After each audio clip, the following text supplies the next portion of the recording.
نحمده ونصلي على رسوله الكريم. أما بعد فقد قال الله تبارك وتعالى كما ورد في القرآن الحكيم: أعوذ بالله من الشيطان الرجيم، بسم الله الرحمن الرحيم. اقترب للناس حسابهم وهم في غفلة معرضون. فقال عز وجل كما ورد في سورة الروم: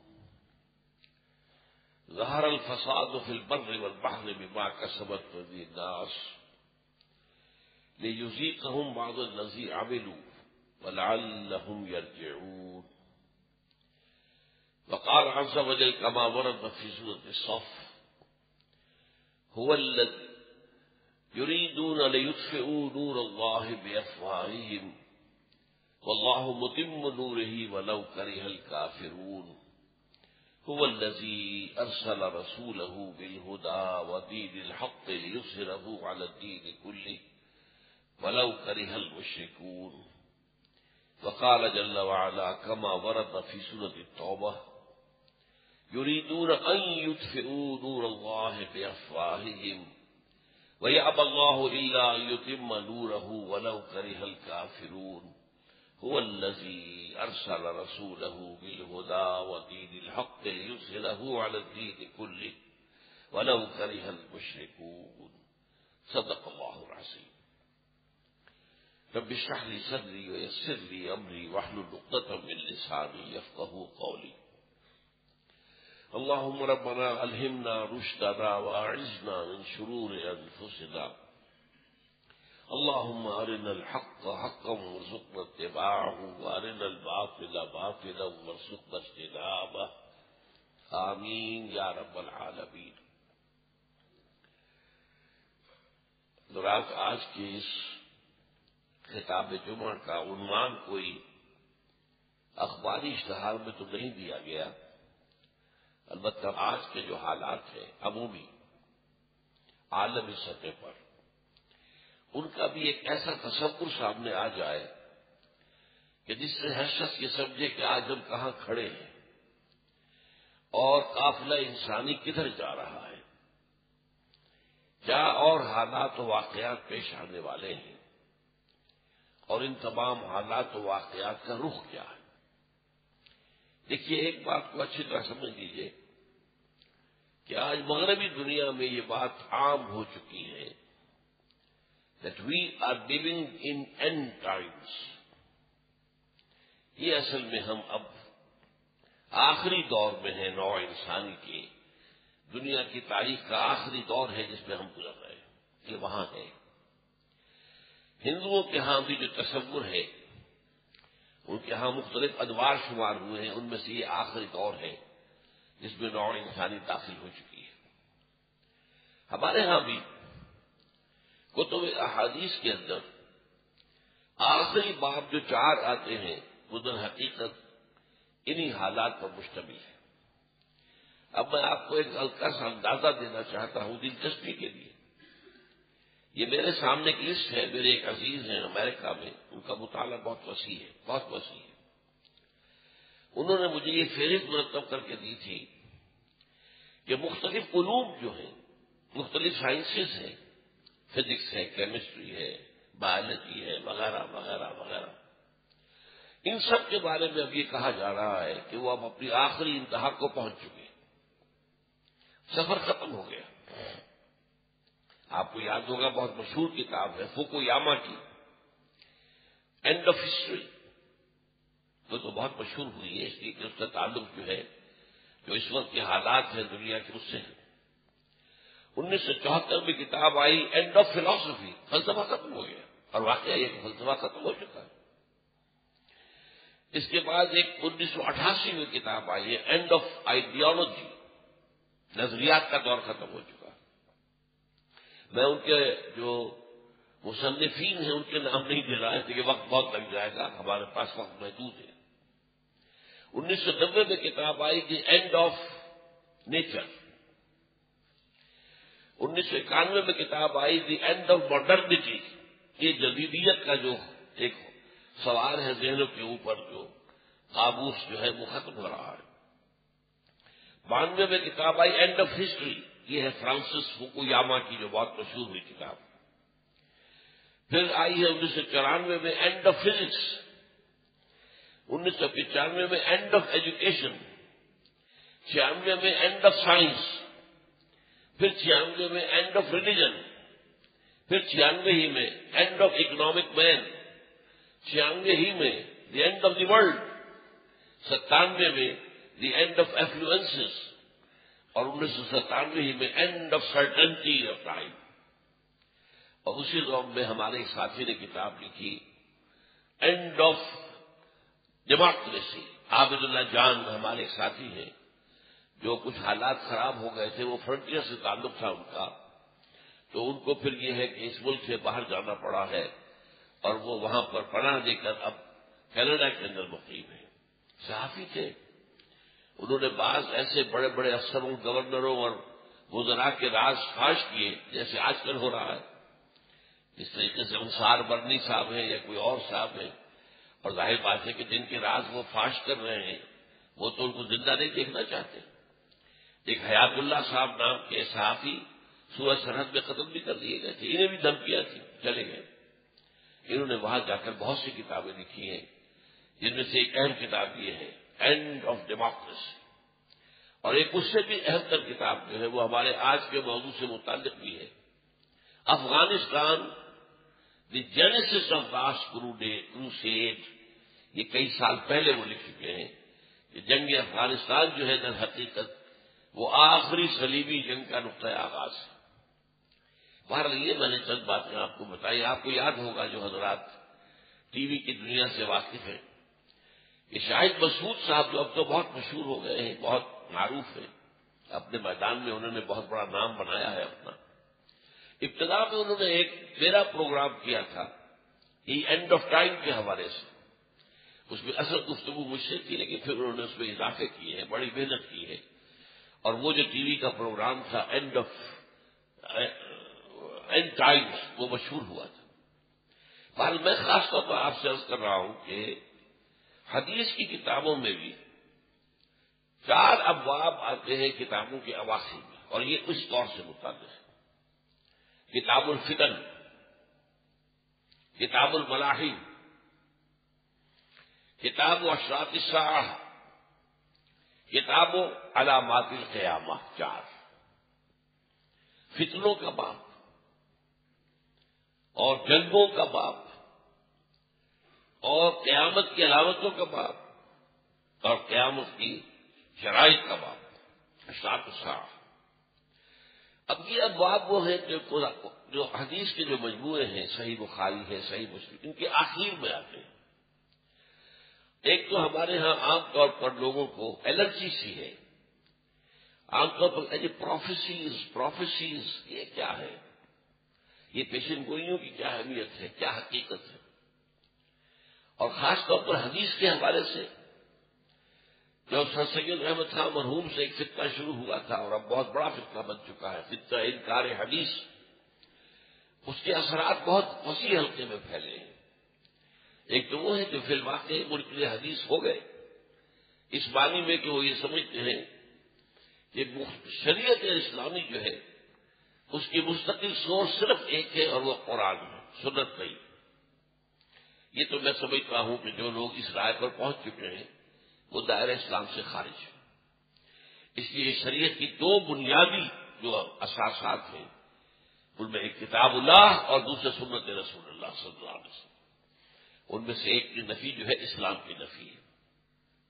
اس کے بعد بھی ہمارے ہاں بہت بڑے پیمانے پر جدید تعلیم یافتہ لوگوں میں حدیث کی طرف سے، علم حدیث کی طرف سے، احادیث نبویہ کی طرف سے ایک بے اعتنائی کا انداز، عدم توجہ۔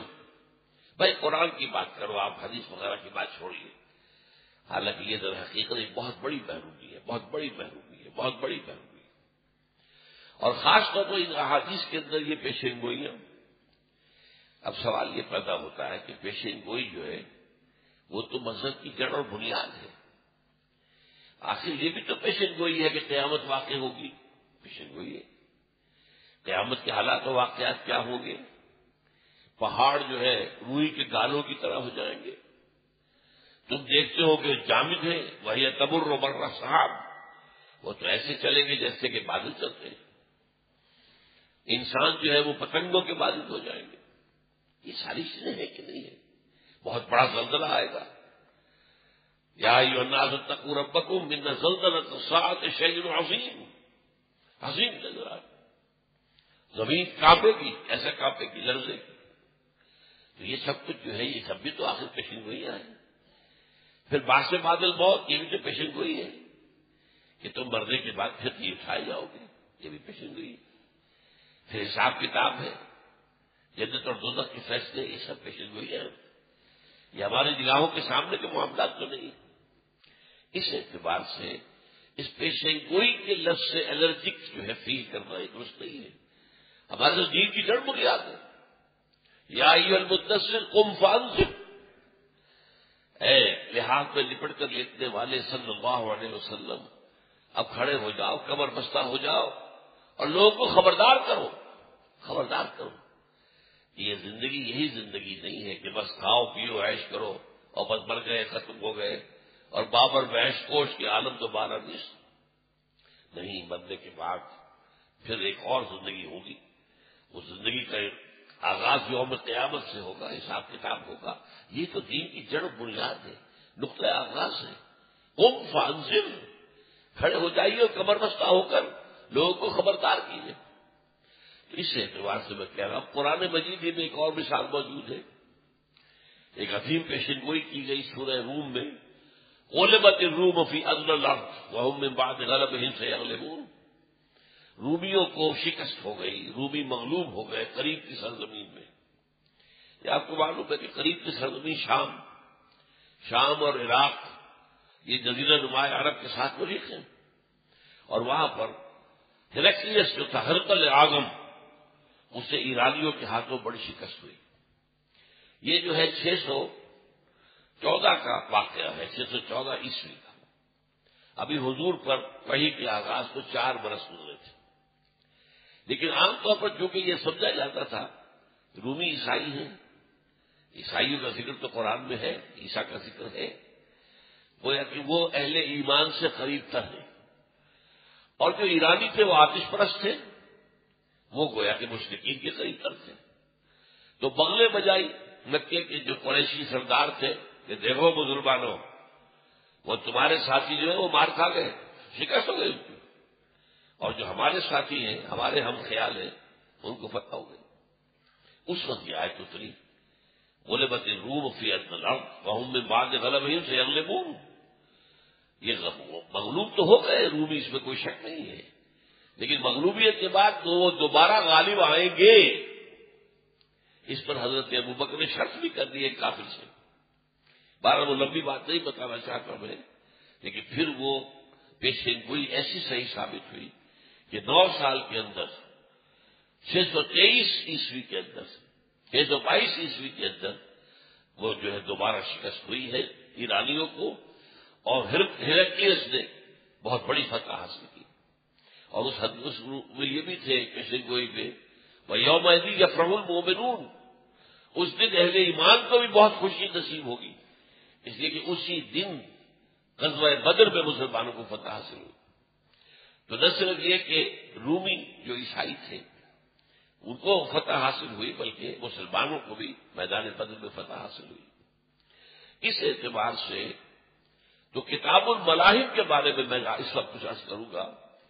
مجھ سے بعض علماء نے بھی اس بات کو تسلیم کیا کہ یہ جو آخری ابواب ہے احادیث کی کتابوں کے، ان پر ہم کو توجہ نہیں کرتے.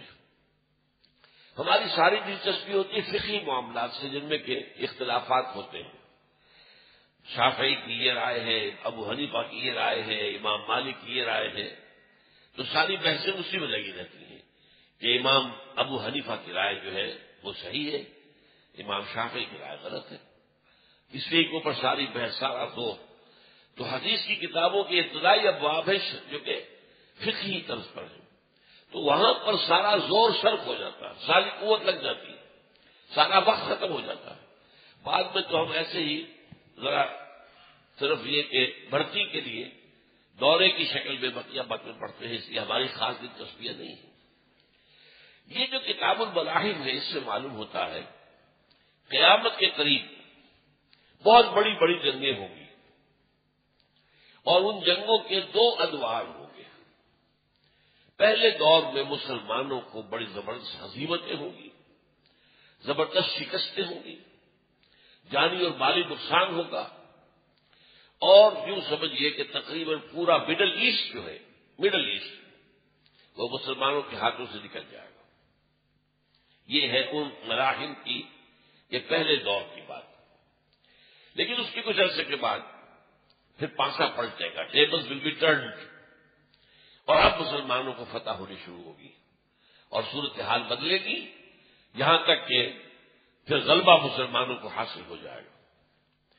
اس اعتبار سے میں نے جو آیات پڑھ کر آپ کو سنائی ہے، اقترب للناس حسابهم وهم فی غفلۃ معرضون، لوگوں کا حساب ان کے قریب آ چکا ہے، یعنی اب قیامت کا معاملہ قریب ہے، حساب کتاب ہوگا، اللہ کے ہاں اللہ کے حضور میں کھڑے ہونا ہوگا، جزا و سزا کے فیصلے ہوں گے۔ اقترب للناس حسابهم وهم فی غفلۃ معرضون۔ اس کے ساتھ ہی یہ موجودہ دور جو چل رہا ہے اس کا نقشہ جو ہے سورہ روم کی ایک آیت میں ہے، فرمایا گیا ہے ظہر الفساد فی البر والبحر بما کسبت ایدی الناس، فساد رونما ہو چکا ہے، بد امنی پیدا ہو چکی ہے۔ اب ہمیں بھی اندازہ ہو رہا نا بد امنی کا کیا عالم ہے، بد امنی پیدا ہو چکی ہے بحر و بر کے اندر، اور اس کے دو اسباب ہیں۔ لیکن یہ کیوں ہوئی ہے؟ بما کسبت ایدی الناس، یہ لوگوں کے اپنے ہاتھوں کی کمائیاں ہیں، ان کی بدعمالیاں ہیں، اور دو اس کے مقصد ہیں لیذیقہم بعض الذی عملوا، تاکہ اللہ تعالیٰ چکھائے انہیں اپنے بعض بد اعمال کی سزا۔ تو ایک تو سزا کا معاملہ ہے، اس کے اندر شامل ہے وَلَعَلَّهُمْ يَرْجِعُونَ، اور یہ کہ شاید کہ وہ ہوش میں آ جائیں، لوٹ آئیں، پلٹ آئیں، توبہ کر لیں۔ تو جن لوگوں میں یہ خیر کا مادہ کسی درجے میں ہے، چاہے وہ سویا ہوا ہو، خوابیدہ ہو، وہ جاگ جائیں، وہ ہوش میں آ جائیں، اور جن لوگوں کا معاملہ دور نکل چکا ہے ان کو ان کی بدکردار کی سزا دے دی جائے۔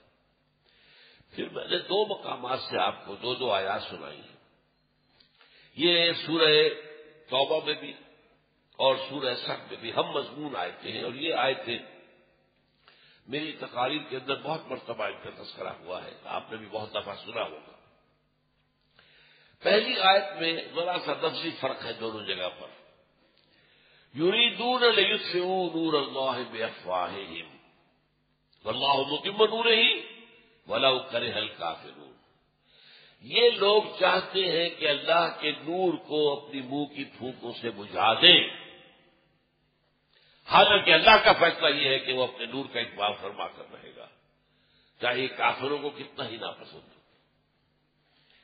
اور سورہ توبہ میں فرمایا یریدون ان یطفئوا نور اللہ بافواہہم، یہ چاہتے ہیں کہ اللہ کے نور کو اپنی منہ کی پھونکوں سے بجھا دیں، لیطفئوا ان یطفئوا، بس اتنا فرق ہے۔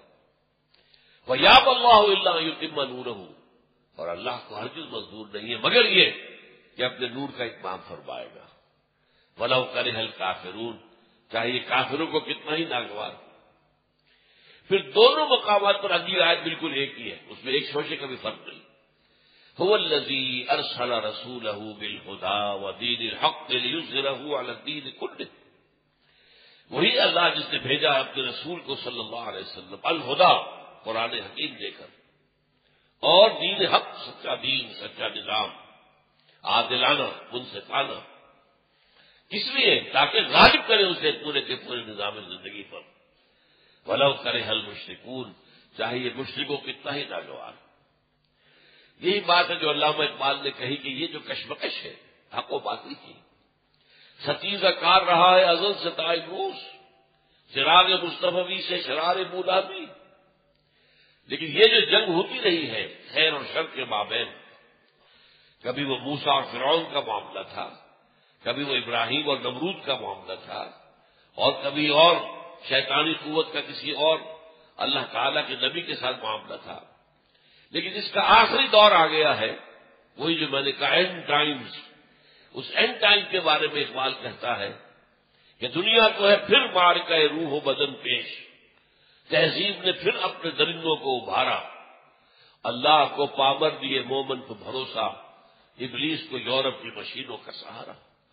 آخری جو ہے یوں سمجھیے کہ اس کی سلسلے کی آخری جنگ کا وقت آ گیا ہے۔ شیطانی قوتیں ابلیس کی قیادت میں منظم ہیں، بہت طاقتور ہیں، ان کے پاس ٹیکنالوجی مشینوں کا سہارا، ابلیس کو یورپ کی مشینوں کا سہارا، ان کی اصل طاقت ٹیکنالوجی میں ہے، ان کی اصل طاقت اسلحہ میں ہے، لیکن دوسری طرف اہل ایمان کے لیے سب سے بڑی طاقت اللہ پر یقین اور اللہ کو پابر دیے مومن پہ بھروسہ، ایمان سے جو ثابت قدمی پیدا ہوتی ہے۔ اور آج جیسا کہ دیکھ لیا ہے، لوگ جو ہے حیران ہوتے ہیں، یہ افغانستان کے اندر یہاں تو گویا کہ انسان مرنا چاہتے ہیں، چاہے امریکی وہاں آئے ہوں، چاہے نیٹو کے لوگ ہوں، وہ تو بچ کر لڑائی کرتے ہیں نا، اپنے آپ کو بچاتے ہیں، پہلے اپنے آپ کو بچاؤ پھر لڑو۔ اور وہاں ان کا معاملہ کیا ہے؟ شہادت ہے مطلوب و مقصود مومن، نہ مال غنیمت نہ کشور کشائی، انہیں تو بہت عزیز ہے، وہ تو سمجھتے کامیابی اسی میں ہے، وہ نہ صرف مرنے پہ ہو جس کی امید، نا امیدی اس کی دیکھا چاہیے، اور نا امید کیا ہوگا جس کی امید ہی موت سے وابستہ ہے، میری کامیابی شہادت ہے۔ تو ظاہر بات ہے کہ ایسے لوگوں کو شکست دینا کہاں ممکن ہے، اور نہیں دے پا رہے، قدر نہیں دے پا رہے۔ بہرحال یہ جو میں نے آپ کے سامنے نقشہ کھینچا ہے، تو یہ احادیث کی کتابوں میں بھی ملاحم، آخری دور کے ملاحم، یہ ملاحم کا لفظ ہے، اس کو جان لیجیے، لحم کہتے ہیں گوشت کو، لحم، اور ملحمہ کہتے ہیں قصاب کی دکان، وہاں گوشت کے بڑے بڑے ٹکڑے لٹکے ہوئے ہیں، وہ کاٹ کاٹ کر بیچ رہا ہے، تو یہ ملحمہ ہے، ملحمہ۔ اسی طریقے سے جنگ میں کیا ہوتا ہے، کسی کی ٹانگ اڑ گئی ہے، کسی کا بازو اڑ گیا ہے، کسی کا جو ہے کوئی اور جو ہے پیٹ میں آ کر کوئی بم کا ٹکڑا لگا ہے، اس کی آنتیں باہر پڑی ہیں، تو گویا کہ لوگوں کا قیمہ ہوتا ہے جنگ کے اندر۔ آج کل تو آپ کو معلوم ہے جو خود کش ہو رہے ہیں دھماکے، ان میں تو اعضاء بکھر گئے ہوتے، پتہ ہی نہیں چلتا کس کا یہ عضو ہے، یہ ٹانگ کس کی ہے، یہ ہاتھ کس کا ہے، اور یہ سر کس کا ہے، پتہ نہیں چلتا۔ تو بہرحال یہ ملحمہ کہلاتا ہے جنگ۔ تو کتاب الملاحم کا جیسا کہ میں نے عرض کیا کہ اس میں جو ہے وہ بہت سے دور ہیں، اور جو واقعات آئے ہیں احادیث کے اندر، ان میں ترتیب قائم کرنا بہت مشکل ہے، کہاں پہلے ہوگا، پھر کیا ہوگا، پھر کیا ہوگا۔ انڈیویجول واقعات جو احادیث میں ہیں ان پر تو ہمیں یقین ہے کہ ہوگا، جو حضور نے خبر دی ہے، وہ صادق المصدوق، آپ سچے ہیں، آپ کی سچائی پر اللہ گواہ ہے، لیکن یہ کہ کون سا واقعہ پہلے ہوگا، کون سا اس کے بعد ہوگا، کون سا اس کے بعد ہوگا، یہ احادیث کی کتابوں سے معلوم نہیں ہوتا۔ لہذا اس سلسلے میں ایک بہت اہم کتاب لکھی تھی شاہ ولی اللہ دہلوی رحمۃ اللہ علیہ کے فرزند رشید شاہ رفیع الدین نے، علامات قیامت، اس میں ان جنگوں کا سلسلہ بیان کیا، پہلے یہ ہوگا، پھر یہ ہوگا، پھر یہ ہوگا، پھر یہ ہوگا، پھر یہ ہوگا۔ بہرحال ان کے اپنے اندازے کے مطابق ہو سکتا ہے انہیں کچھ کشفی معلومات بھی حاصل ہوئی ہو کشف کے ذریعے سے، پھر بھی میں سمجھتا ہوں کہ پوری یقین کے بات ہم نہیں کہہ سکتے۔ مولانا اشرف علی تھانوی رحمۃ اللہ علیہ نے ان کی جو بڑی عوامی ایک تصنیف ہے اور بہت ہی مفید، بہشتی زیور، کسی زمانے میں کوئی گھر نہیں ہوتا تھا جس میں بہشتی زیور موجود نہ ہو، خواتین کی تعلیم کا بہترین نظام، وہ گھر میں بیٹھے ہوئے پڑھیں اور پوری دین کی تعلیم جو ہے بہشتی زیور کے ذریعے سے حاصل کر لیں۔ اس میں مولانا تھانوی رحمۃ اللہ علیہ نے بھی پھر یہ ان جنگوں کے بیانات کیے ہیں اسی اور شاہ رفیع الدین صاحب کی کتاب سے لے کر۔ بہرحال میں نے بھی اس کو سامنے رکھا ہے، اس کے بعد جو میں عرض کر رہا ہوں یہ ہے کہ اس میں دو ادوار جو آنے ہیں، ان میں پہلے دور میں تو مسلمانوں کی بڑی زبردست شکست ہے، بہت نقصان، خاص طور پر اہل عرب، وہاں تو یہاں تک فرمایا گیا ویل للعرب من شر قد اقترب، عربوں کے لیے بہت بڑی ہلاکت ہے، بہت بڑی ہلاکت ہے، بہت بڑی ہلاکت ہے، اس شر کی وجہ سے جو قریب آ چکا۔ ایک موقع پر ام سلمہ رضی اللہ تعالی عنہا ام المومنین وہ حضور سے پوچھتے، حضور جب یہ ہو رہا ہوگا عرب کہاں ہوں گے؟ تو آپ نے فرمایا العرب و یومئذ قلیل، عرب بہت کم رہ جائیں گے، عربوں کا خاتمہ ہو جائے، عربوں کے لیے یہ پہلا سلسلہ جو ہے جنگ کا یہ بہت تباہ کن، بہت تباہ کن، بہت تباہ کن۔ اس کی وجہ بھی میں ابھی حدیث آپ کو سناؤں گا، آپ کو معلوم ہو جائے گا۔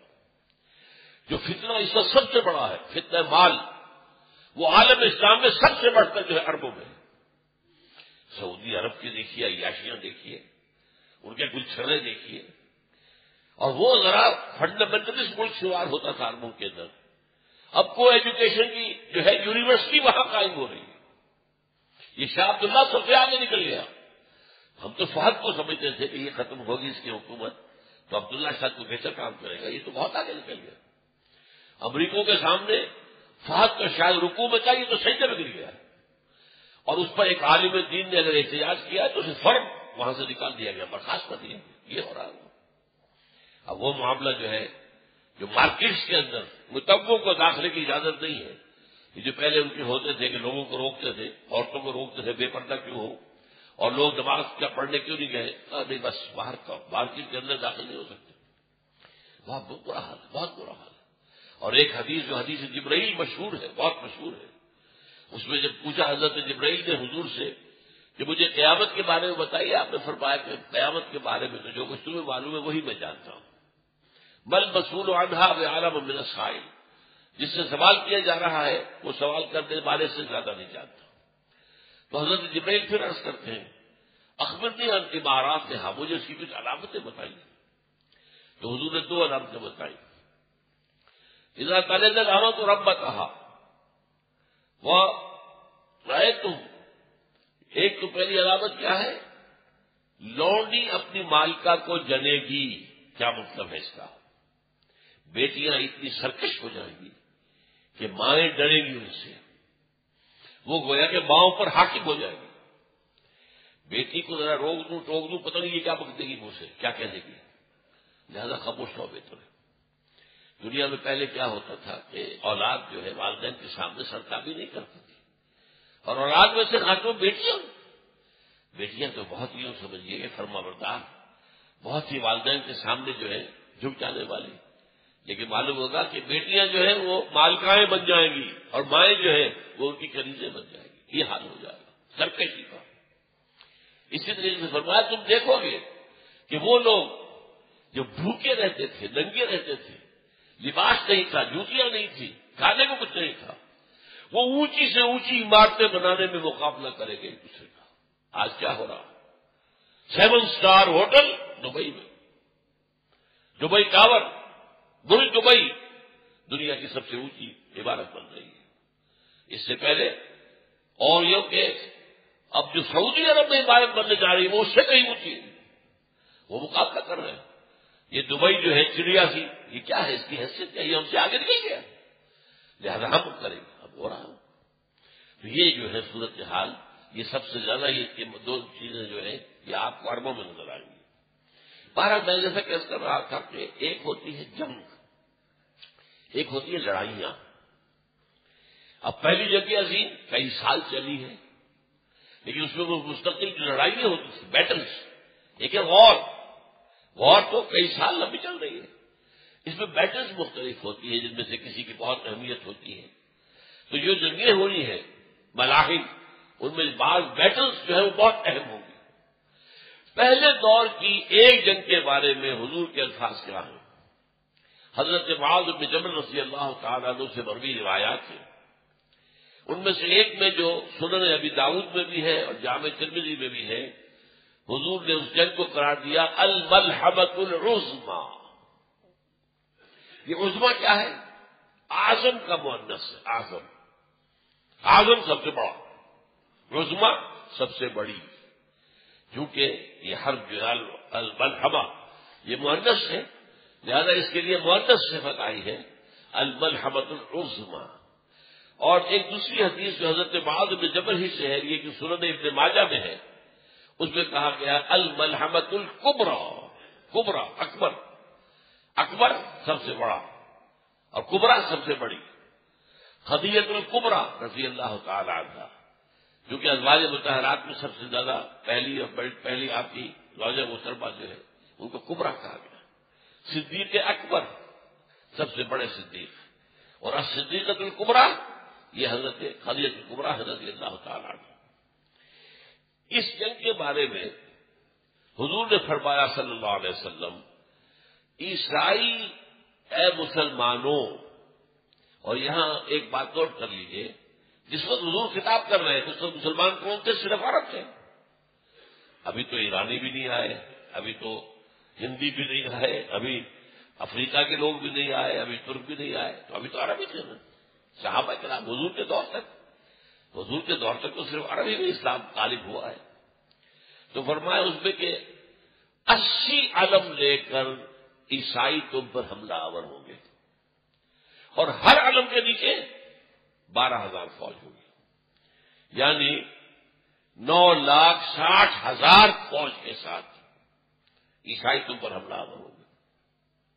یہ بات جو ہے حضور نے فرمائی ہے، اور اس کے اندر جس کو اب یہ بھی میں آپ کو بتا دوں، اس کی خبر جو ہے بائبل میں بھی ہے، آرمگیڈون۔ اگر کچھ لوگوں کو بائبل سے دلچسپی ہو تو بائبل میں آپ کو معلوم ہے 2 حصے ہیں، عہد نامہ قدیم، عہد نامہ جدید۔ عہد نامہ جدید کی جو آخری کتاب ہے، آخری باب ہم کہیں گے، وہ ریولیشن آف سینٹ جان۔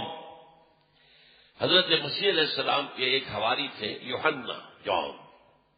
ایک تو جان تھے یحییٰ جو کہ اللہ کے نبی تھے، وہ جان دی بیپٹسٹ کہلاتے ہیں، اور یہ سینٹ جان ہے جو حضرت مسیح کے حواریین میں سے 12 حواریین میں سے۔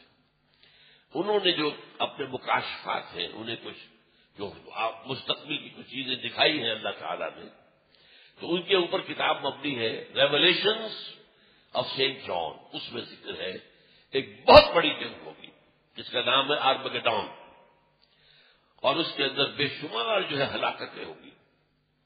اس کے بارے میں وہ بربراتی کس جگہ ہوگی؟ یہ جس جگہ پر 3 ملک ملتے ہیں، لبنان، اسرائیل اور شام۔ یہ وادی عفیق کہلاتی ہے جو شام سے آتی ہے، دمشق سے، اور اس کے آگے جا کر یہ ایک علاقہ ہے سطح مرتفع، اس کو کہتے ہیں، ہر جو ہے عبرانی زبان میں کہتے ہیں اونچی جگہ کو، ہر میگیڈو اس جگہ کا نام ہے، اور سطح مرتفع جیسے ہم کہہ دیتے ہیں، سطح مرتفع پوٹھوہار، سطح مرتفع جو پنجاب کے شمالی علاقے کے اندر، وہ نہ میدان ہے نہ پہاڑ ہے بلکہ سطح مرتفع کہلاتی ہے۔ یونائٹڈ انڈیا میں دکن پہ سطح مرتفع کہلاتا تھا، یہ بھی عام طور پر اس کی سطح اونچی تھی۔ تو وہاں یہ جنگ ہوگی، اور اگر آپ دیکھیں گے ڈکشنری کے اندر اس آرمگیڈون کے معنی کیا ہیں تو آپ کو الفاظ ملیں گے، a very big war which will be fought between the forces of evil and good before the end of this world. A very big war which will be fought between the forces of evil and good before the end of this world. میں نے پہلے بات شروع کی ہے and time سے، اس دنیا کے خاتمے سے قبل ایک بہت بڑی جنگ ہوگی، اور وہ جنگ جو ہے وہ آرمگیڈون کہلائے گی۔ اس کی جگہ وہاں پر نہیں ہے، وہ تو بعد میں معلوم ہوئی ہے۔ اچھا، اس جنگ کے اندر جو ہلاکتیں ہوں گی، اب ان کا آپ سمجھیے، خون ریزی کا اندازہ کیجیے۔ یہ عبداللہ ابن مسعود سے صحیح مسلم میں روایت ہے رضی اللہ تعالیٰ عنہ۔ ایک لمبی حدیث ہے جس میں اور بھی بہت سی علامات قیامت کا بیان ہے۔ میں جہاں سے شروع کر رہا ہوں وہ کیا ہے؟ ثم استفاضت المال حتی یؤتی الرجل 100 دینار فیظل ساخطا۔ مال اتنا ہو جائے گا، بہتات ہو جائے گی دولت کی، کہ ایک سائل کو اگر 100 دینار بھی دیے جائیں گے تب بھی وہ ناراض ہوگا، کیا دیا تم نے مجھے؟ کچھ بھی نہیں دیا۔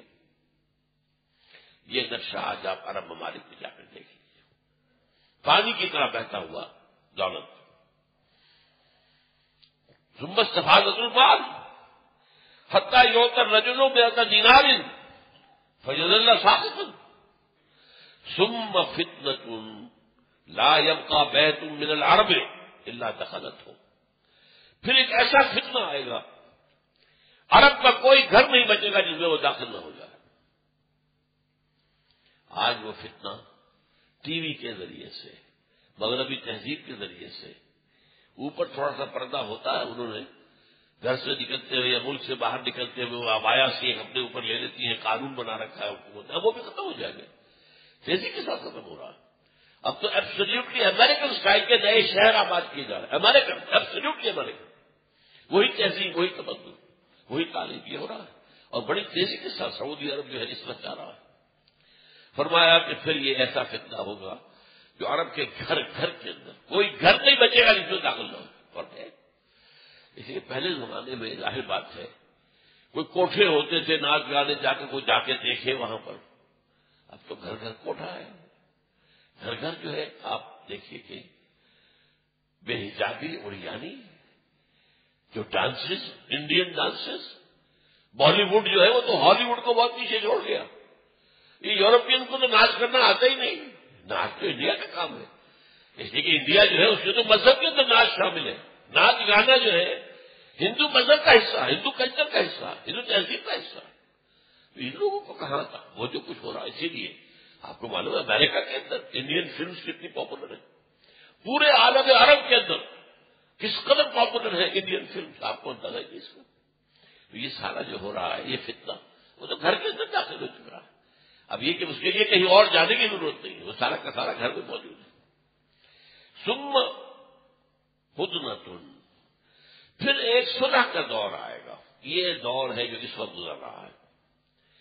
آج آپ دیکھیے پوری دنیا کے اندر امریکہ اور عالم اسلام کے درمیان، عالم عرب، عالم اسلام نہیں میں کہہ رہا، عالم عرب، ان میں صلح ہے، مسالت ہے، دوستی ہے۔ آپ کی تمام عمارات جو ہے خلیج کی وہ بھی امریکہ کے سہارے کھڑے ہوئے ہیں، ان کے ہاں سب سے بڑے بڑے دیش جو ہے امریکہ کے وہ وہاں ہیں۔ قطر کا اڈا آپ تصور نہیں کر سکتے، کس کو بڑا اڈا وہاں پر بنا، تصور نہیں کر سکتے۔ اس پورے علاقے کو کنٹرول کرنے کے لیے امریکہ نے تو وہاں بنایا اپنا اڈا۔ یہ سارا کچھ جو ہے، اور اس وقت ان کے ساتھ، اور سعودی عرب کا بھی۔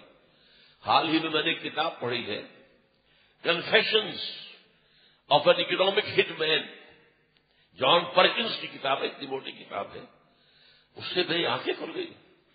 وہ اصل میں ایک خاص سازش جو ہے امریکہ میں تیار کی گئی، جس زمانے میں کہ تیل کا بحران پیدا کر دیا تھا، جو تیل پیدا کرنے والے لوگ تھے شاہ فیصل کے زمانے میں، اس کے بعد امریکہ نے ایک طریقہ اختیار کیا کہ یہ تھرڈ ورلڈ کے اوپر قابو پانے کا کیا ذریعہ ہے، اور ذریعہ کیا ہے، ان کی دولت کے اوپر قبضہ کرنے کا ذریعہ کیا ہے۔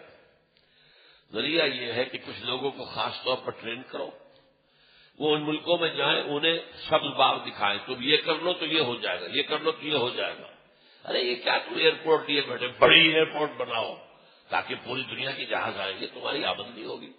یہ تم کیا سڑک کے لیے پھرتے ہو، موٹر ویز بناؤ، موٹر ویز کے ذریعے سے، اور پیسہ چاہیے، پیسہ ہم دیتے ہیں، قرض دیتے ہیں۔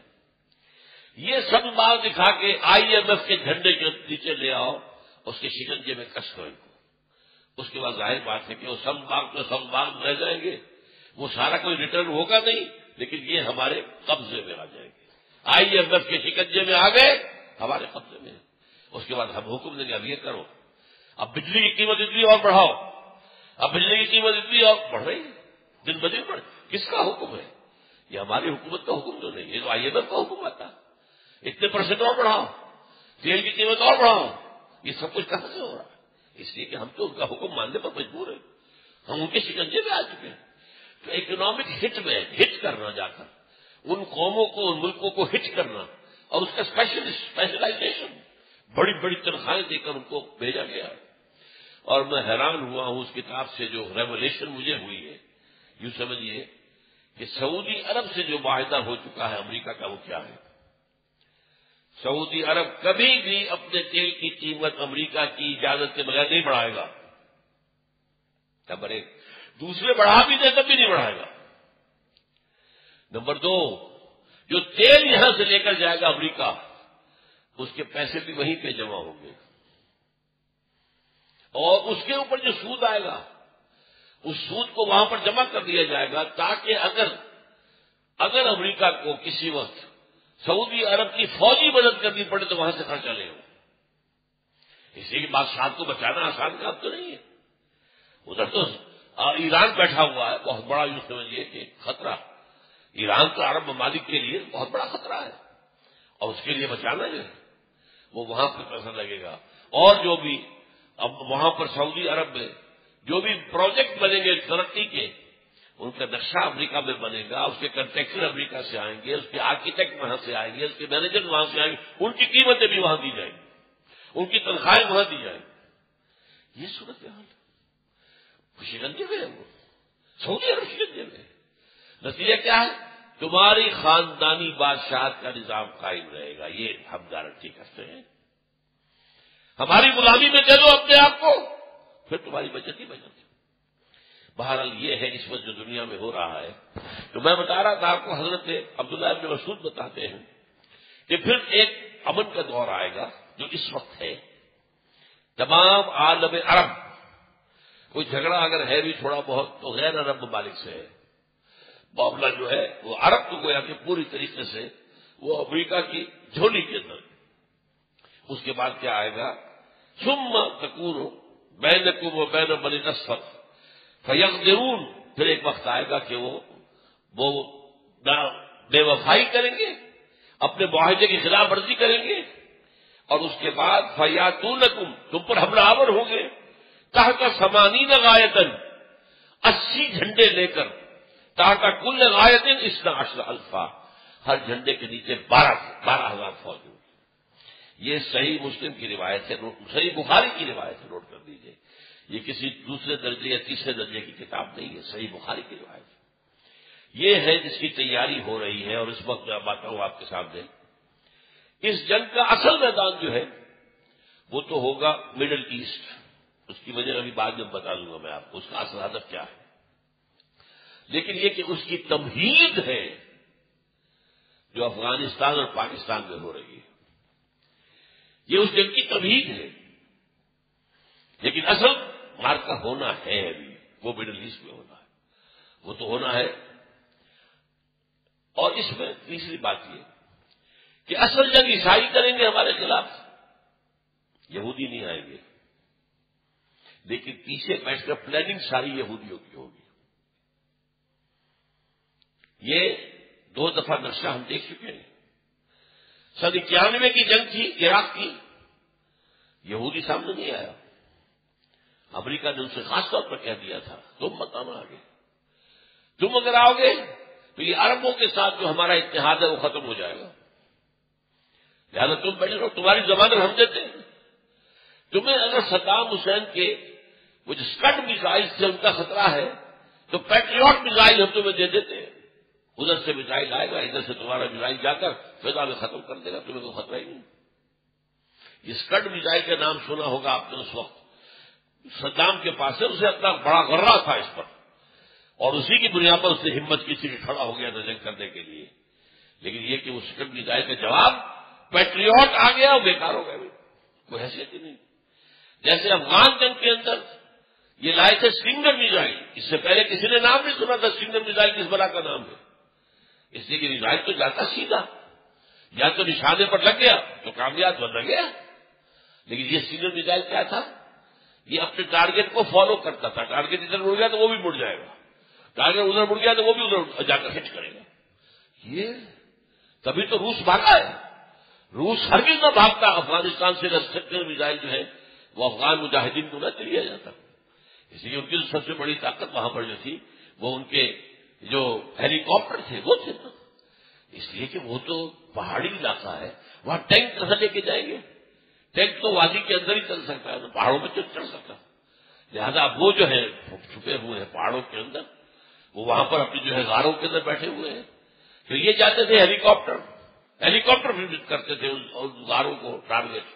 لیکن اس کے لیے سنگر میزائل آ گئے. تو اس طریقے ابھی کیا معلوم اور کیا ان کم وقتوں کے پاس چھپا ہوا. وہ جو اقبال نے کہا کہ ابلیس کو یورپ کی مشینوں کا سہارا کچھ پتہ نہیں ہے. ان کے ہاں تو جو ہے ہر چیز کے اندر جو ہے وہ ایک ریسرچ جو ہے مسلسل ڈیولپمنٹ جاری رہتی ہے. اچھا پھر یہ بھی نوٹ کیجئے کہ یہودی ہوگا پیچھے، اصل مائنڈ یہودی کا، لیکن یہودی سامنے نہیں آئے گا. اس میں ایک اور بات یہ ہے کہ یہ بات جو میں نے آپ کو بتائی آرمگیڈون کے حوالے سے ریولیشن آف جان حضور کے حوالے سے صلی اللہ علیہ وسلم، الملحمۃ العظمیٰ، الملحمۃ الکبریٰ، یہی بات ٹوائنبی نے کہی تھی 1950 میں۔ ٹوائنبی پچھلی صدی کا سب سے بڑا فلسفی تھا، تاریخ کا فلسفہ ہے، تاریخ، فلاسفر آف ہسٹری ٹوائنبی نے کہا تھا کہ 21ویں صدی میں جو جنگ ہوگی وہ کیپٹلزم اور کمیونزم کے درمیان نہیں ہوگی۔ آپ اندازہ کیجیے 1950 میں تو کمیونزم جو ہے جنگل کی آگ کی طرح پھیل رہا تھا، لائک اے وائلڈ فائر، آگے بڑھ رہا تھا۔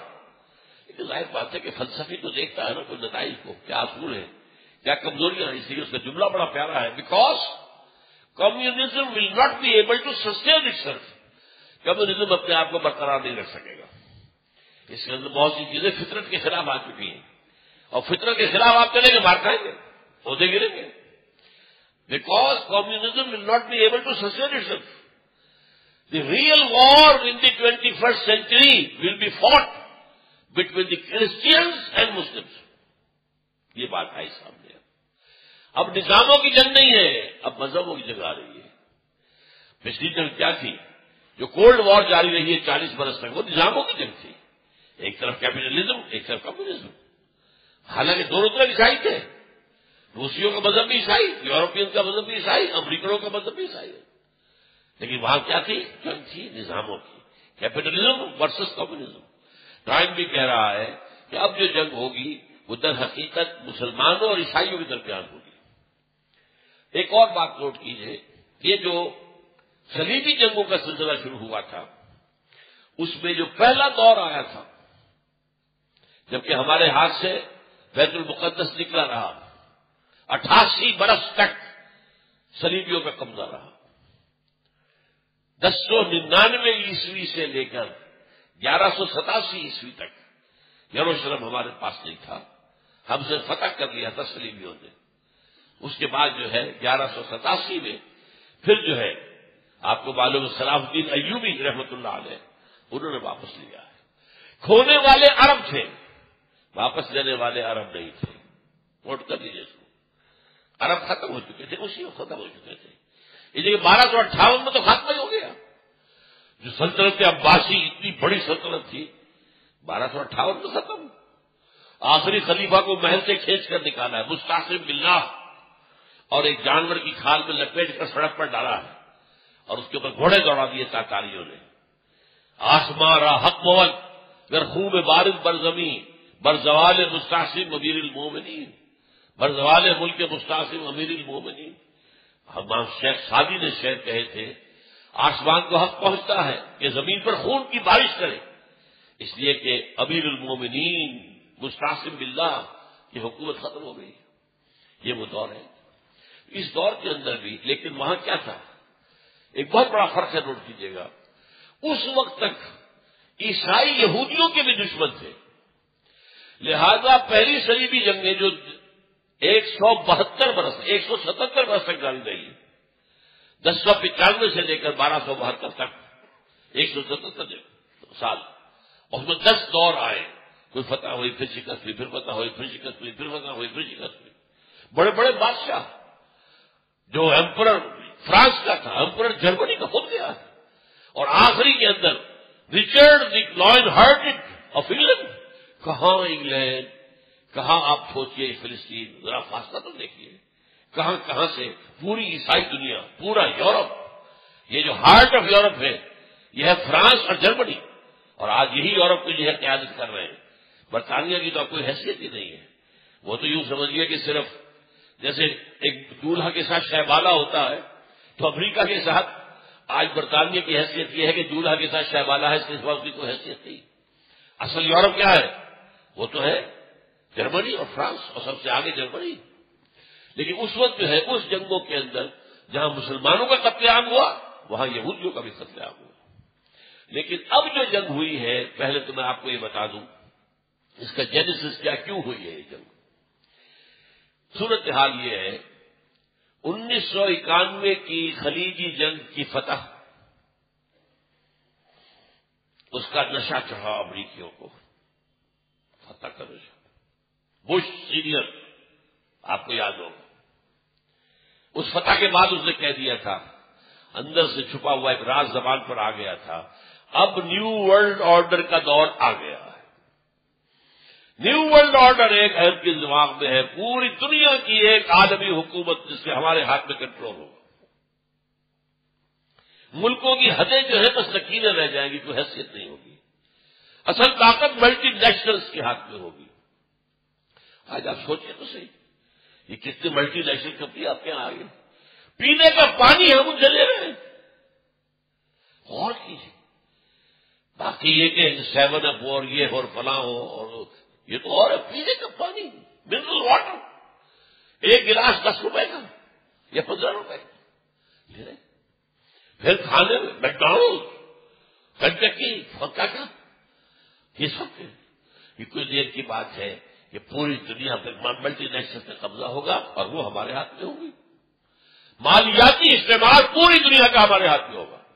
یہ ہے نیو ورلڈ آرڈر، اور اس کا فیصلہ کب کیا گیا تھا؟ 1776 عیسوی میں۔ اگر آپ $1 نوٹ آپ کے پاس کہیں ہو، اس کو کھول کر دیکھیے گا، اس کی پشت پر ایک تو بنا ہوا ہے احرام مصر، اس کے اوپر ایک آنکھ ہے دجال کی، ایک آنکھ، بڑی چوپٹ، بڑی روشن، ایک آنکھ کا تصور کہاں سے آ گیا؟ اور یہ پیرامڈس کا امریکہ سے کیا تعلق؟ پیرامڈس تو مصر میں ہے نہیں، لیکن پیرامڈس سے وابستہ ہے یہودیوں کی تاریخ۔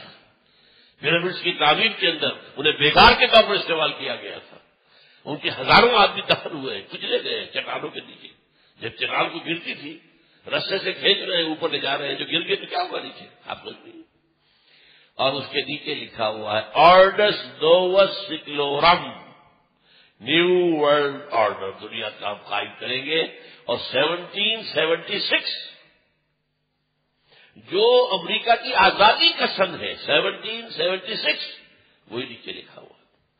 تو یہ اصل میں نشہ جو ہے چڑھا ہے، جبکہ جو صدام کی فوجوں کا قیمہ کیا انہوں نے، آپ کو معلوم ہے، کویت سے واپس جانے والی فوجیں جس طرح ختم کی گئی۔ نمبر 2، اس کے بعد USSR زمین پر آ گیا، اب وہ نشہ 2 اچھا ہو گیا، پھنسا۔ Now we are the sole supreme power on earth. اب یہ بائی پولر دنیا نہیں رہی، it's unipolar, we are the masters of this world. چنانچہ اسی زمانے میں یہی آپ کا باریپور ایئر بیس، یہاں پر ایئر فورس کے آفیسرز کی آئی میٹنگ ہوئی، اور وہاں پر امریکہ کا جو چیف ہے ایئر فورس کا، وہ آیا، اس نے تقریر کی، اس نے کہا، یہ آج سے کو 15 سال پہلے کی بات ہے، امریکہ اب ایک مست ہاتھی کے مانند ہے، جو سامنے آئے گا کچھ نہ جائے گا، don't dare to stand before it. یہ دھمکیاں، یہ ان کی جو ہے نمرودیت، یہ فرعونیت، یہ چھائی ہوئی ہے، اسی کا مذہب تھا نا، یو آر ود اس اور اگینسٹ اس۔ یہ جو جس پر کہ مشرف بیٹھ گیا ہے، ایک بتاشے کی طرح بیٹھا ہے، کیا تھا؟ یو آر ود اس اور اگینسٹ اس۔ اور یہ بائبل کے الفاظ ہیں، اصل میں یہ معاملہ اللہ کا ہے، یا اللہ کا ہے بندہ اور یا پھر دوسروں کا بندہ ہے۔ اللہ کا بندہ ہے تو دوسروں کا نہیں ہوگا، اور دوسروں کا ہے تو اللہ کا نہیں ہے، چاہے کہتا پھرے وہ منافق ہے۔ جب دوسروں کی بندگی اختیار کی ہے تو پھر اگر وہ کہتا ہے اپنے آپ کو مسلمان تو منافق ہے، یا اللہ کے بندے ہو یا لوگوں کے بندے بنو۔ وہ جسے اقبال کہتا ہے، یہ ایک سجدہ جسے تو گراں سمجھتا ہے، 1000 سجدوں سے دیتا ہے آدمی کو نجات۔ اگر اللہ کی بندگی کرو، اللہ کے سجدے میں گر جاؤ واقعتاً، صرف ظاہری نہ ہو، تو واقعہ 1000 سجدوں سے بچ جاؤ گے، ورنہ قدم قدم پر سجدے کرنے پڑیں گے۔ بہرحال ان 2 چیزوں کی وجہ سے ان کے ہاں، اب ذرا نوٹ کیجیے، 3 منٹ میں زیادہ لے لوں گا آپ کے، اگرچہ میرا مضمون تو بہت لمبا ہے، وہ تو پورا ہونے کا سوال نہیں ہے، لیکن کچھ باتیں اہم تر ہیں، وہ چاہ کر کے آ جائیں۔ اب امریکہ کی ایک پالیسی، بڑے بڑے تھنک ٹینکس، تمام یونیورسٹیز کے اندر انٹلیکچوئل بیٹھے ہوئے غور کر رہے ہیں، اور غور کا سبجیکٹ کیا ہے؟ اب جبکہ ہمیں دنیا کے اندر سول سپریم پاور کی حیثیت حاصل ہو گئی ہے، how to maintain this position through the 21st century. کوئی پوزیشن حاصل کر لینا ایک بات ہے، قائم رکھنا، اس کو برقرار رکھنا یہ دوسری بات ہے۔ اب جبکہ ہمیں یہ پوزیشن حاصل ہو گئی ہے that we are the sole supreme power on earth, how to maintain this position in the 21st century؟ اب اس کے بعد انہوں نے 4 چیزوں پر غور کرنا شروع کیا، ان میں سے 3 کو ایک سمجھیے اور چوتھے کو دوسری چیز، یعنی یوں سمجھیے کہ 2 لڑیوں کو بٹ کر رسی بنائی گئی ہے۔ 3 چیزیں کیا ہیں؟ دنیا کے وسائل پر زیادہ سے زیادہ قبضہ کیا جائے۔ ظاہر بات ہے وسائل درکار ہوں گے، اگر یہ پوزیشن ہمیں مینٹین کرنی ہے، خاص طور پر تیل، منرل ویلتھ، اور ظاہر بات ہے وہ جو پرانی کہاوت ہے نزلہ بروز میں ضعیف بھی ریزت، کمزور ممالک مسلمان ہیں انہیں کھاؤ، یہ دسترخوان ہے، جاؤ کھاؤ اس کو۔ اور یہ حدیث کے الفاظ ہیں، حدیث کے الفاظ ہیں۔ ایک وقت آئے گا مسلمانوں، اقوام عالم تم پر ایک دوسرے کو دعوت دے گی، آؤ یہ دسترخوان پر کھانا رکھ دیا گیا، آؤ کھاؤ، مسلمانوں کو کھاؤ، تم ادھر سے کھسوٹو ہم ادھر سے چبائیں گے، یہ حدیث ہے۔ بہرحال نمبر 1 دنیا کے وسائل پر قبضہ، نمبر 2 اپنے سیاسی اور معاشی نظام کا تحفظ، یہ ہمارا political system liberal democracy based on human sovereignty, اور ہمارا economic system capitalism, market economy, banking اور سود پر مبنی اور جوئے پر مبنی، اس کی حفاظت کرو۔ نمبر 3 دنیا میں کہیں کسی مد مقابل نظام کو مت کھڑے ہونے دو، سر اٹھائے کو چل دو، نپ دی ایول ان دی بٹ۔ خاص طور پر اسلام کا خطرہ ہے، کہیں اسلام نہ ابھر جائے۔ جو اقبال نے 1935 میں بات کہی تھی، ابلیس کی مجلس شورا میں ابلیس کا ایک جملہ جو ہے اقبال نے جو ادا کروایا ہے وہ کیا ہے کہ ہے اگر کوئی خطر مجھ کو تو اس امت سے ہے، مجھے نہ اشتراکیوں سے کوئی اندیشہ ہے، نہ جمہوریت والوں سے اندیشہ ہے، نہ فاشسٹوں سے اندیشہ ہے اگر کوئی خطر مجھ کو تو اس امت سے ہے، اس کی خاکستر میں ہے اب تک شرارے آرزو۔ لیکن میں لمبی نظم اب نہیں پڑھ سکتا، آخری شعر سنا رہا ہوں۔ عصر حاضر کے تقاضاؤں سے ہے لیکن یہ خوف ہو نہ جائے آشکارا شرع پیغمبر، کہیں محمد کی شریعت دنیا کے سامنے نہ آ جائے، محمد کا نظام نہ آ جائے صلی اللہ علیہ وسلم۔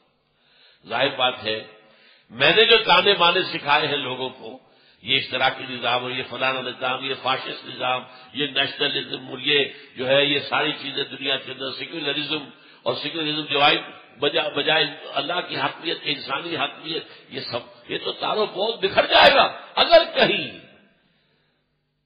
عصر حاضر کے تقاضاؤں سے ہے لیکن یہ خوف ہو نہ جائے آشکارا شرع پیغمبر، کہیں چنانچہ ہسٹوریکل فیکٹ بتا رہا ہوں آپ کو میں۔ جب یہ یو ایس ایس آر کا خاتمہ ہوا ہے، تحلیل ہو گئی، اور اس کے بعد یہ جو نیٹو ہے اس کو اثر نو آرگنائز کرنے کی کوشش شروع ہوئی، توسیع اور ممالک بھی لاؤ نیٹو کے اندر، اور لاؤ، وہ تو 80 ارب پورے کرنے ہیں، ان کو 80 اربوں کے ساتھ آئیں گے یہ، لہذا نیٹو اثر نو آرگنائز ہو رہی ہے۔ اس وقت کسی نے پوچھا نیٹو کی چیف سے، اب تمہیں کیا ضرورت ہے نیٹو کی؟ یہ نیٹو سیٹو سینٹو یہ تو تم نے بنائے تھے کمیونزم کو روکنے کے لیے، اب تو کمیونزم ختم ہو گیا۔ انہوں نے جواب دیا تھا اب ہمیں اسلامک فنڈامنٹلزم سے اندیشہ ہے، ایک اینمی ہے، اندیشہ ہے۔ مسلمانوں اگرچہ سوئے ہوئے ہیں، غافل ہیں، لیکن ان کی خاکستر میں ہے اب تک شرارے آرزو، جیسے انگارہ ہوتا ہے، انگارے کے اوپر راکھ آ جائے نظر نہیں آتا کہ انگارہ ہے، اندر دہک رہی ہوتی ہے آگ۔ امت مسلمہ کے اندر آگ دہک رہی ہے، ہمیں اس کو بجھانا ہے۔ عصر حاضر کے تقاضاؤں سے ہے لیکن یہ خوف ہو نہ جائے آشکارا شرع پیغمبر کی۔ یہ 3 لڑیاں تو ملا کر ایک بنا لیجئے، مسلمان ممالک کے وسائل پر قبضہ، اپنے نظام کی مالیاتی اور سیاسی نظام کا دفاع، کوئی نظام خاص طور پر اسلامی اگر سامنے آئے کچھ نہیں، اور دوسری لڑی کیا ہے؟ اس کے اندر پھر 4 ہیں. ایک ہے زائنسٹ جو ہے ایجنڈا، زائنسٹ، اور زائنسٹ میں یہودی بھی ہیں، عیسائی بھی ہیں، کرسچن زائنسٹ اور جوش زائنسٹ. ان کا ہے 4 نکاتی ایجنڈا. آرمگیڈون فوراً ہونی چاہیے، جنگ ہونی چاہیے عظیم. چنانچہ ایک کتاب میں لکھی گئی تھی، سمجھے ایک کتاب نے Halsell, Grace Halsell نے کتاب لکھی تھی 1999 میں.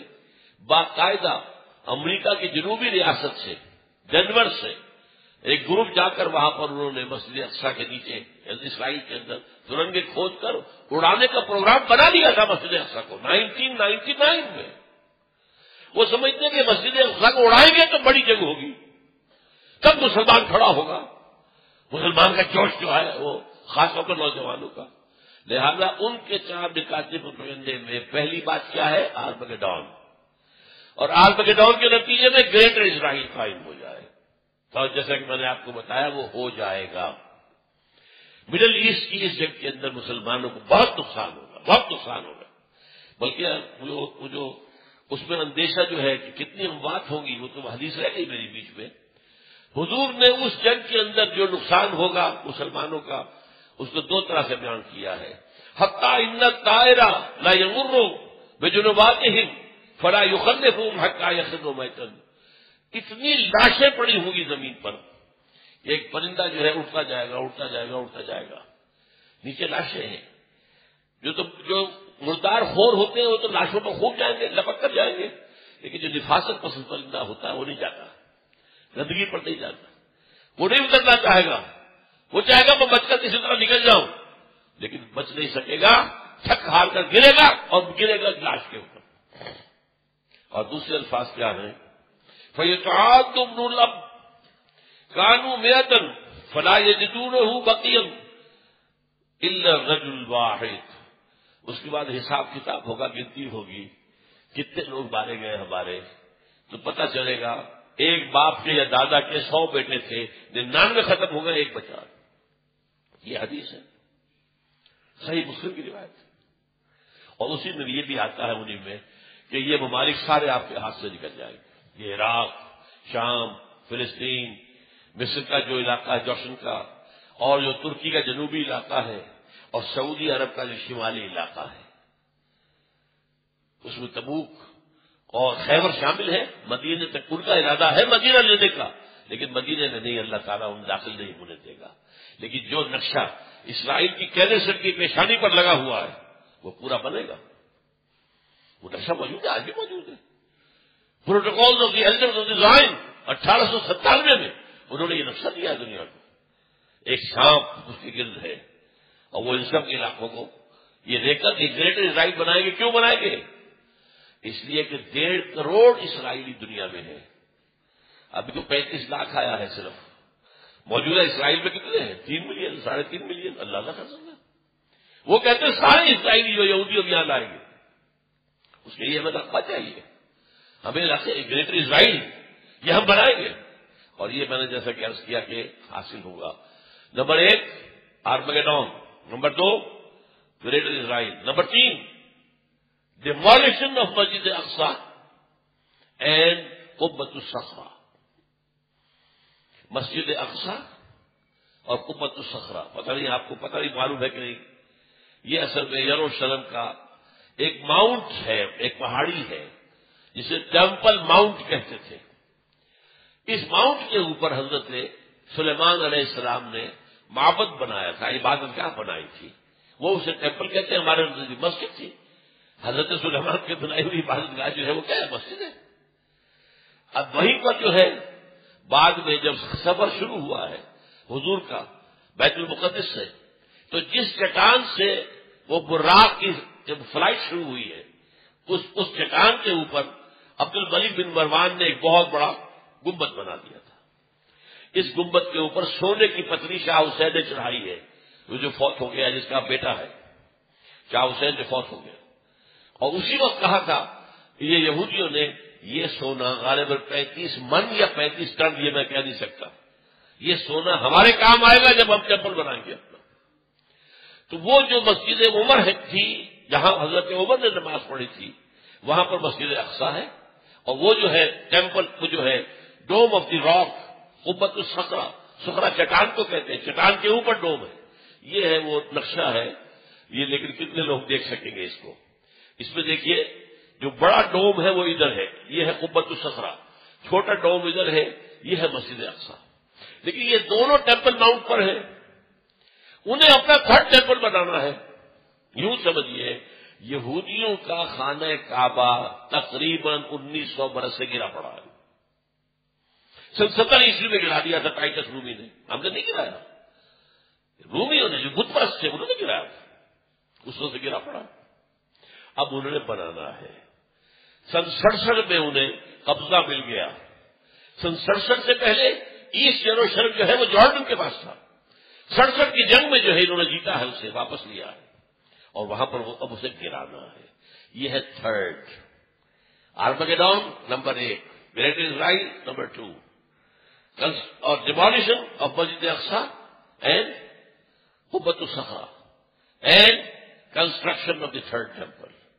اور نمبر 4 وہاں لا کر رکھیں گے تھرون آف ڈیوڈ کو۔ یہ پتہ نہیں شاید پہلی مرتبہ یہ سن رہے ہو آپ، مجھے بھی آج سے 2 سال پہلے جب پہلی مرتبہ میں نے پڑھا میں حیران رہ گیا، یہ کیا ہے؟ حضرت داؤد کا تخت کہیں محفوظ ہے کہاں؟ یہ ایک پتھر تھا جس پر حضرت داؤد کو بٹھا کر تاج پوشی کی گئی، اسی پر بٹھا کر حضرت سلیمان کی تاج پوشی ہوئی۔ پھر جب حضرت سلیمان نے یہ معبد بنا دیا، وہ معبد میں رکھ دیا گیا۔ اس کے بعد کسی بھی اسرائیلی بادشاہ کی تاج پوشی وہیں پر بیٹھ کر ہوئی۔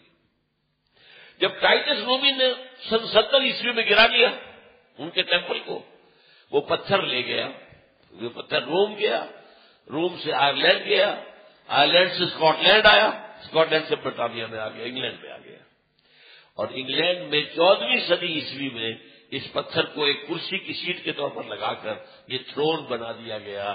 اور یہ جو ان کی پارلیمنٹ ہے، ویسٹ منسٹر کی پارلیمنٹ جو ہے، اس کے ساتھ جو چرچ ہے ویسٹ منسٹر ایبے، اس میں رکھا ہوا ہے۔ اور اب برطانیہ کا کسی بادشاہ کوئی جو کوئن ہے تاج پوشی ہوتی اس پتھر پر، that is the throne of David, وہ لا کر رکھا جائے گا۔ یہ 4 نکاتی ایجنڈا ہے جس پر جیوز اور جو عیسائیوں میں جن کو ہم کہتے ہیں نیو کون، یہ آج کل آپ پڑھتے ہیں نیو کون، نیو کنزرویٹوز، یہ لوگ جو ہے یہ متفق ہیں۔ یہ 4 نکاتی ایجنڈا، اسی لیے میں نے کہا تھا کہ جو اس صلیبی جنگ کا مرکزی مارکا ہے وہ وہاں ہونا ہے، لیکن وہ چاہتے ہیں کہ اس سے پہلے افغانستان اور پاکستان ان سے نپٹ لیں، اس لیے کہ جب یہ گرائیں گے، جب یہ بیت المقدس کے اندر ہماری مسجد اقصی کو گرائیں گے، اور جب یہ قبۃ الصخرہ، پورے عالم اسلام کے اندر آگ لگے گی۔ اور یہ جو حکومتیں ہیں اوپر بیٹھی ہوئی ہیں مسلمانوں کی، یہ تو جو جیسے کہ بعض سرمایہ دار کارخانے دار جو ہے، ایک تو ان کے یہاں لیبر یونین ہوتی ہے جنوین، اور ایک ہوتی پاکٹ یونین، وہ پاکٹ یونین سے تمام حکومتیں انکلوڈنگ اوور آل، مشرف سے بڑا پاکٹ اور کون ہوگا؟ اور وہ وزیرداری اس کا باپ نکلا ہے، دونوں ایک دوسرے سے آگے۔ اور جیسا کہ میں نے بتایا فہد کے بعد ہمیں امید تھی بہتری کی، وہاں تو فہد کا باپ آ گیا، وہ تو سب سے بڑھ کے چلا گیا، اس نے سجدہ ریز ہو گیا امریکہ کے سامنے۔ تو اندیشہ ہے کہ اس وقت جو ہے ہو سکتا ہے پاکستان کے ایٹمک جو اثاثے ہیں وہ فنڈامنٹلسٹ کے ہاتھ میں آ جائے، یہ حکومتیں سیلاب میں تنکوں کی طرح بہہ جائیں گی۔ یہ ہے، اس لیے میں 2 باتیں آپ کو بتا دوں۔ 1967 کی جب جنگ ہوئی تھی، 6 days وار، اسرائیل نے 3 مسلمان ملکوں کو شکست دی ایک وقت۔ مصر سے سینائی پیننسولا لے لیا، شام سے گولان ہائٹس لے لیے، اور جارڈن سے یہ پورا ویسٹ بینک لے لیا۔ اسی ویسٹ بینک کے اندر یہ حصہ تھا جس پر کہ ٹیمپل ماؤنٹ ہے، اور جس پر یہ 2 اسٹرکچر ہمارے کھڑے ہوئے مسلمانوں کے مقدس مقامات، مسجد اقصی اور نمبر 2 قبۃ الصخرہ۔ اس وقت جو ہے انہوں نے جشن منایا تھا 1967 میں، اپنی فتح کا جشن منایا پیرس میں، اور وہاں تقریر کی تھی بن گوریون نے۔ بن گوریون ہوا the first prime minister of Israel, اور اس نے یہ کہا تھا ہمیں کسی عرب ممالک سے کوئی خطرہ نہیں ہے، ہمیں خطرہ صرف پاکستان سے ہے۔ حالانکہ پاکستان ایٹمک پاور تو نہیں تھا اس وقت۔ اس وقت جو ہے اس اصل صلیبی جنگ کی تمہید کے طور پر ایک تو یہ کہ افغانستان میں اس طرح پنجے کاٹ کر امریکہ بیٹھنا جانے والا نہیں ہے یہ۔ ہمارے بعض دوستوں نے جو بلوچستان میں رہتے ہیں بتایا جس طرح کی کنسٹرکشن یہ کر رہے ہیں پورے پاکستان کے جو بارڈر ہے افغانستان کے ساتھ، ایسے بنکرس بنا رہے ہیں، اتنے ہیوی بنکرس کہ پتہ ہی نہیں چلتا کہ واپس جانے کی کوئی نیت ہے۔ یہ پنجے گاڑ پر بیٹھیں گے، کیوں بیٹھیں گے؟ انہیں پتا ہے حدیث رسول کا کہ جب وہ آخری مرحلہ آئے گا جنگوں کا تو اس کے بعد یہاں سے فوجیں جائیں گی جو حضرت عیسیٰ علیہ السلام کے ساتھ ہو کر جنگ کرے گی یہودیوں کے ساتھ، وہ آخری مرحلہ، وہ دوسرا دور جو آنا ہے۔ یہ پہلے دور کی بات میں کر رہا ہوں، دوسرے دور کا اینڈ آپ کو بتا رہا ہوں۔ اور حضور نے یہ بھی بتایا کہ جب مہدی آئیں گے تو ان کی مدد کے لیے یہ مشرق کی طرف سے فوجیں آئیں گی، مشرق میں پاکستان۔ بہرحال اس لیے وہ اس دونوں کا معاملہ جو ہے پاکستان کے کم سے کم ایٹمک دان توڑ دے، ایٹمک دان، اور وہ ہمارے اندر گھس چکے ہیں، ہمارے گھروں میں گھس چکے ہیں۔ اسلام آباد کا گھیراؤ ہے، سہالہ میں ان کا مرکز ہے، اور جو امریکہ کی ایمبیسی ہے وہ کیا ہے، کہا جا رہا ہے کہ منی پینٹیگون بن رہی ہے وہاں پر، سینکڑوں مکان انہوں نے اسلام آباد میں لیے ہیں، سینکڑوں مکانات انہوں نے پشاور میں لیے ہیں، پشاور کا جو ہے 5 اسٹار ہوٹل ٹوٹل ان کے قبضے میں ہے، ہماری بات جو ہے ایئرپورٹ ان کے قبضے میں ہے، ہمارا وزیر اعظم یہ صدر بھی نہیں جا سکتا وہاں پر، کسی اور پاکستانی آفیشل کی جانے کا کیا سوال، ناٹ یور پریزیڈنٹ اور یور پرائم منسٹر کے بول دیا وہ ان کے اپنے ہیں۔ تو یہ تو در حقیقت جو سورہ بنی اسرائیل میں الفاظ آئے ہیں، فَإِذَا جَاءَ وَعْدُ أُولَاهُمَا بَعَثْنَا عَلَيْكُمْ عِبَادًا لَنَا أُولِي بَأْسٍ شَدِيدٍ فَجَاسُوا خِلَالَ الدِّيَارِ، وہ تو ہمارے اندر گھس چکے ہیں، ہمارے گھروں میں گھس چکے ہیں، جب چاہیں گے کر لیں گے، اس کے لیے انہیں کوئی بہانہ چاہیے بس۔ یہ ہمارے ہاں سارے جو ہو رہے ہیں، یہ اتنے بڑے بڑے دھماکے جو کراچی میں ہوا ہے، یہ تو خود کچھ بھی نہیں ہے، یہ کہاں سے ہو رہا ہے؟ ریموٹ کنٹرول کہاں سے، جو اس قسم کا جو مواد مل رہا ہے، اس قسم کا بارود کہاں سے مل رہا ہے، کون ہے؟ یہ سب امریکہ کا معاملہ ہے۔ وہ چاہتا ہے پاکستان میں خانہ جنگی کی صورت پیدا ہو جائے تو ہمیں موقع مل جائے، وی شل انٹر، نیٹو فورسز آئیں گی مغرب سے اور بھارتی فورسز آئیں گی مشرق سے، تاکہ ہم پاکستان کا ایٹمک ہتھیار ختم کر دیں۔ اس کے بعد Pakistan will be at the mercy of Bharat, معاذ اللہ ثم معاذ اللہ، یہ ان کے نقشے ہیں، ہوگا کیا وہ اللہ جانتا ہے۔ ہمارا کام کیا ہے، یہ ساری چیزیں بھی ہمیں معلوم ہونی چاہیے، اویئرنیس ہونی چاہیے۔ We are where do we stand, where we are heading, جا کہاں رہے ہیں، یہ انسانیت کا جو قافلہ چلا جا رہا ہے، کیا حالات آنے والے ہیں۔ آخر حضور یوں ہی تو خبریں نہیں دی ہیں، کوئی آپ کی ہابی تو نہیں تھی معاذ اللہ، یہ نبوت کا فنکشن ہے جو آپ نے ادا کیا، خبریں دی ہیں۔ یہ جو نقشہ ہے یہ آپ کو میں نے 2 کتاب کیے ہیں، میں نے آج سے چند سال پہلے تقریر 2 کی تھی، ایک ہے موجودہ عالمی حالات میں اسلام کا مستقبل، اور ایک ہے پاکستان کے وجود کو لاحق خطرات و خدشات۔ ان دونوں کے اندر میں نے یہ تصویر، اس کا بیک گراؤنڈ، یہ 2001 میں یہ مضمون لکھا گیا ہے، 9/11 سے 2 مہینے پہلے لکھا گیا ہے۔ امریکہ کا ایک رسالہ ہے جس میں یہ چھاپ شائع ہوا ہے، اور وہ یہ وہاں کے نیو کونس کا سب سے بڑا رسالہ ہے، ملینز کی تعداد میں چھپتا ہے۔ اور اس میں ایک بات لکھی گئی ہے، اس میں میں اپنا جملہ سنا کر آپ کو اپنی گفتگو ختم کر رہا ہوں، اگرچہ میرا تو مضمون لمبا تھا لیکن نہیں، میں اس پہ یہیں آج بس کر رہا ہوں۔ جملہ سنیے، یہ آپ کو مل جائے گا، کتاب کے باہر مل جائیں گے، اس کے اوپر جو ہے یہ آپ کو مل جائے گا، یہ بڑی قیمتی شے ہے، آپ کے پاس ہونی چاہیے، یہ ثبوت ہے کہ یہ تیاری ہو رہی ہے 2001 میں، تیاری کر کے انہوں نے اپنے ٹوین ٹاورز گرائے ہیں، انہوں نے خود گرائے ہیں۔ 2 مہینے پہلے یہ ایڈیٹر لکھ رہا ہے Gerald Flurry, most people think that crusades are a matter of the past, over forever. Most people think that crusades are a matter of the past, over forever. But they are wrong. Preparations are being made. ہو رہی ہیں تیاریاں for the last crusade, which will be the bloodiest of all.